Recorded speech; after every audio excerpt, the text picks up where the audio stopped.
important are the decisions that teenagers make as it relates to their future marriage? Important decisions? How about particularly in the area of sexual activity? Do decisions that are made by teenagers in the area of sexual activity have any impact, do you suppose, on their future marriage relationship? Even if there's no pregnancy, even if there's no STD, could there still be some impact, A, on whether and to whom they marry, and then to what the experiences are going to be? Listen, I just believe that what we're talking about in these abstinence programs is critical.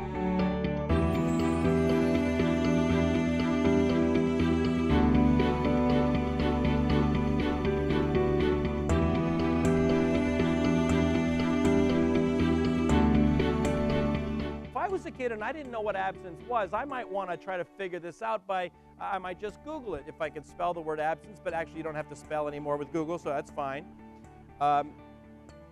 So I would probably try to type something kind of close to abstinence in, and it would get me to where I needed to go. And then I would come up with something like this. I want to teach kids objective fact. I don't want to give them my opinion, right? I want to teach objective fact. Question, is this definition objective or subjective?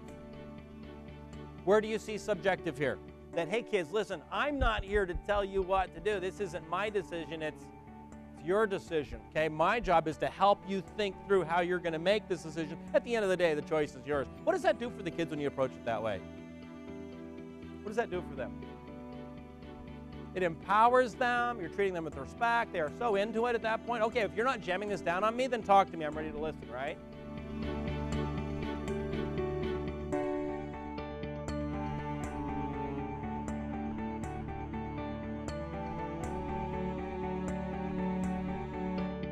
Notice I say for marriage rather than until marriage. I'm okay with until, but I think for is a little bit more precise, because here's why. If a couple is, if a guy is married and he is on a business trip and he's away from his wife for a week, should he have sex with anybody he meets along the way? Or, listen, should he save all sexual activity for marriage? What we're teaching kids is consistent with what they're going to need later on. It's not just until, right? It's for. I'm saving sex for marriage. That's before I'm married and after. Is that an important message that they understand that? It's not just until I get married, but then even after I'm married, I am still abstinent in the sense that I have chosen to save all sexual activity for my marriage relationship. Very important.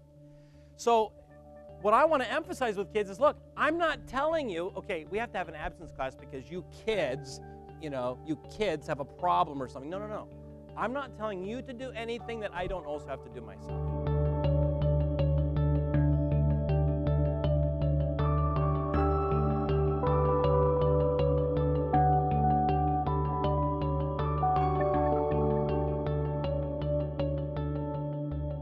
Grew up in California, grew up in San Francisco, and a couple of times when I was a kid, we drove down to Disneyland. Well, that's Southern California, and it's about an 8 to 10 hour drive, and when you're a little kid of about 8 or 10 years old, driving from San Francisco to California, you feel like you're driving to South America, you know, and or sort of like Chicago to Columbus.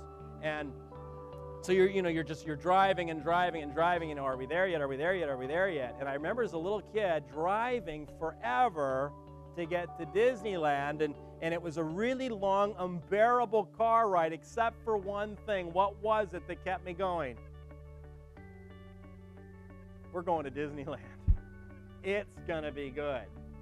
And I guess what I'm really arguing then is, if you look at abstinence as the means and marriage as the end, if your program, I'm arguing, doesn't have a clear teaching component on marriage, what you've really got is a car ride.